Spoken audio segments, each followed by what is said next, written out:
Okay. Guess who's back, y'all? I took like a solid half year off from posting videos like this on the old youtube.com.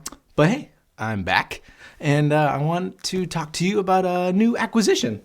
You probably saw from the title, but this is the Canon R5. Remember months ago when the internet was freaking out about this thing, good and bad, both back and forth? Well, we're gonna talk about it, so let's get into it. YouTubes. So if you follow the camera world at all, which I assume you do, hence you watching this video, you know that this camera is one that's been anticipated for quite a while. Canon's kind of dipped their toes in the mirrorless game with the, I guess technically the M, but really the EOS R, and now this is their bad boy, the R5. Yeah, having had this for about 4 months, we've got a pretty good handle on how to use these, and there's lots to love and some to not. All right, first thing I want to talk about is the ergonomics and the size. It's very small, very compact. It's not too small. I've used Sony cameras before and they are like, the grip is so tiny that your pinky kind of just dangles off. This is just the right grip. Any smaller and I would not be thrilled about that. The flippy outy screen, finally, rejoice that that is there. The button layout is super great, very intuitive. If you've used any kind of Canon camera before, you likely would get used to it really, really quick. The LCD, it isn't huge, but the picture quality is really good. And yeah, gets bright enough when you need it. The EVF, that's something I wasn't expecting to care much about, but in this camera, it's awesome. It's really bright, it's really large in the eyepiece, whereas like coming from a C100, if you tried that eyepiece, it was horrible. I found myself using it a lot more than I expected in bright situations, but also just to have that extra point of contact because I found myself shooting a lot of handheld with this. So the internal ND filters, the reason it's air quotes is because it's not internal, it's actually an adapter. So since this is an RF body, if you have EF glass, you get this handy little adapter. You're able to drop in this filter deal and there's a little wheel on it that has, I think it's 1.5 to 9 stops of ND, which is amazing because coming from Canon's cinema line, like the C100, C200, I've grown so accustomed to having internal NDs, like to the point where I was like, I can't go back. I have to have internal NDs. No more messing with this business. The only issue is if you get up towards that 9 stops, the color really starts to tint. So be careful of that. And my only other complaint is the wheel to actually turn. There's not much grip. There's no click. It's just a free spinning wheel. I wish there was a little more grip so you could really feel almost like notches, you know what I mean, for switching between amounts of ND. But anyway, rather have that than nothing. So keep that going, Canon. Okay, so IBIS, not IBS. That's a joke other people have made. We do a lot of wedding, event, and doc work, and for a long time I've been dreaming about being able to go on those long shoot days without a monopod. So when we heard about the IBIS in this, I was like, there we go. So in practice, when using it, we use it with all of our prime lenses, which don't have any IS built in. So you're just relying on the camera's internal stabilization, and it does a really good job. If you're steady, if you're even doing some subtle movement, the camera is really good at not making it look too artificial. The only thing you gotta be careful of is the wobble. There is a wobble if you get, 35 mil and wider. It's a bit dangerous. You get some of this, looks like a bad warp stabilizer done in post kind of look. You can use a 35, but don't move too much. Also for situations like when you're shooting on a long lens, say for like wedding vows, we're on a monopod for those a lot of the time. And so with a 135 in this and the IBIS, it just takes that jitter out. No micro jitters, no amateur looking shakes, nice and solid. So I don't know if I could go back to a camera that didn't have IBIS after this. Okay, so autofocus. This autofocus system is very good. The C200s is solid. That's kind of what I was expecting for this camera, but it's way better than that, like significantly better. Especially with touchscreen on the LCD here, you can tap to focus. The camera's really good at tracking objects and faces especially. Even on like a really long lens, like an 85 or 135, we've had situations where we're shooting aisle walks or first looks with a bride walking towards us pretty quick at like f2, and it's locked. The camera nails the focus every time. So before this camera, I shot all manual focus all the time. Now I find myself probably half of a wedding day I'm shooting autofocus with this. So if autofocus is important to you, know that this camera does it really, really well. And if it doesn't matter to you, it's a sweet bonus in this camera. It's really, really great.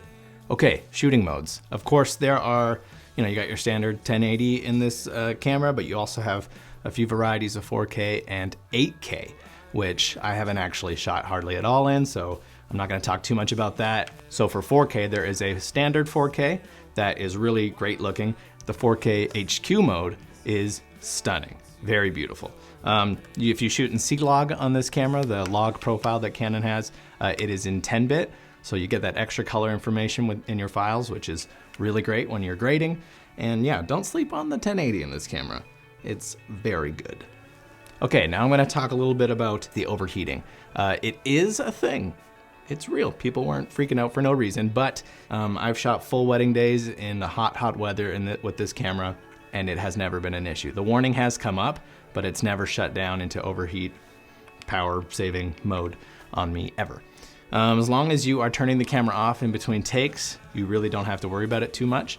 If you're shooting 4K HQ mode all the time and doing long takes, it will be a real problem for you. We are shooting most of the time in standard 4K, and then for certain moments switching over to HQ mode, so truly not an issue for us, but that's something to be conscious of when you are looking at this camera. If that's an issue for you, maybe look at Canon Cinemaline or Sony's cameras. Apparently they don't overheat at all, which, way to go, Sony people. I wish that was better. Hopefully Canon can work on that in a future firmware upgrade.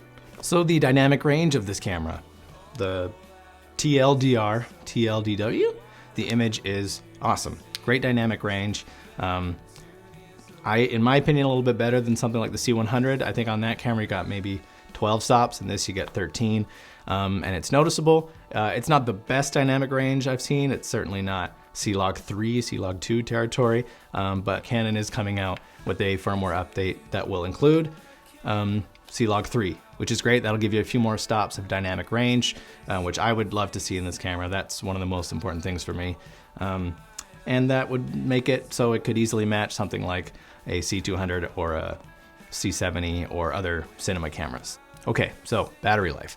One thing about Canon's cinema line, besides the ND filters, I really didn't want to leave behind the battery life. You could use 2 batteries, shoot all day, never have to worry, without even turning your camera off very much.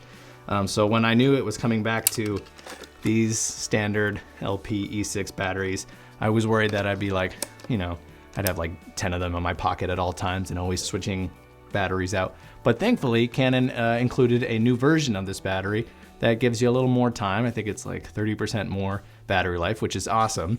But even so, with regular LPE6 batteries, you get a really long time. If you can remember to turn the camera off in between shots, you don't have to worry too much about batteries. I'll go maybe through 4 in a shoot day, tops.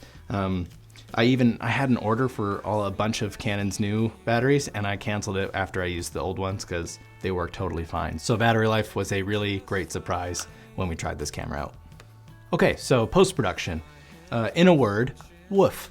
The files that this camera produces are really hard to work with, especially if you have any kind of older machine, basically any machine, PC or Mac, Premiere or Final Cut. It is just gross. So in order to shoot 10-bit, this camera uses a codec that's called H.265, which most modern computers aren't prepared to handle. And it shows, because you can't even play it back in Finder or smoothly in a timeline, just dropping it in with no effects. It's not doable. So you'll have to transcode the footage to optimized or proxy media in order to edit this footage smoothly. Not the hugest deal, but definitely something to think about. It will slow you down. If you have or are looking to get one of the new M1 MacBooks or Mac Minis, or even the MacBook Air, that handles it quite well. We picked up an M1 MacBook Pro, and I was actually really surprised at how well it handled it. Even after seeing some YouTube videos that talked about it and they were praising how great it was, it still exceeded my expectation. We shot an elopement earlier this month, shot the whole thing in 4K, and I just brought the raw files off the card from this camera into Final Cut. Handled it beautifully, did not have to transcode anything. LUTs, all that, no problem. So Very impressed by how these files are handled on an M1 MacBook, but if you have anything else, you're gonna be transcoding, so buy some hard drives. We're really enjoying that MacBook, and if you wanna see a review or video on it, let me know in the comments below. YouTuber sayings. Okay, so media. This camera has 2 card slots, SD cards, and also CF Express cards. These little guys are super expensive, and that sucks. They are good, they're really solid. They offload footage onto a computer so fast. So that's nice, but still, I kind of wish it was just 2 SD card slots. But hey, what are you gonna do? With 8K, you need that CF Express. So with 2 card slots, you think, oh, you should probably be able to have, you know, dual recording be an option. No, you don't. That's my biggest gripe with this camera, is I really wish there was a way to dual record so you can have instant backup. Again, another thing from Canon Cinema line that I really grew accustomed to, and to go back to a camera that doesn't have that, not the best, don't love that. But so it goes, maybe next time around, or maybe somehow Canon will pull it out of their butts for a firmware upgrade, who knows? So overall, this camera is really great. I'm very impressed with it, very happy with this purchase. And if you're looking at something like this, I'd say definitely take a serious look at the R5. Sony has amazing offerings as well. The Sony a7S III looks like it's incredible, but you know, ultimately it doesn't really matter. They're both super similar cameras. They produce amazing images. It's what you do with it. Now, a question that some people had is this a camera that could replace something like a C200 or get this instead of a C70? And I would say, no. In my opinion, the C200 still outshines this in many ways. If size doesn't matter to you, a C200 is an amazing value, especially now. The price has come down so much, you can actually get it for used really, really cheap. With the extra size of that camera, you do get way more functionality, more ports if you're shooting on sets that you'll need to have SDI, built-in XLRs, all that stuff. But if you're looking for something small and compact, and if you shoot photos at all and you want to have a hybrid camera, this is probably the camera for you. Now, something like a C70, which was announced shortly after the R5 came out, is a different story. That's, you know, nice in-between size between this and something like a C200. I haven't used that camera very much yet because we recently picked one up. But if you want to see a video on that, either a review or a comparison of some kind, let me know in the comments below. YouTuber saying. And yeah, and I'll hopefully get that video out to you quick, and it won't be 6 months this time. If you like this video, please press that thumbs up icon down below, leave a comment, subscribe. That would be greatly appreciated. It helps us out. And see you in the next video.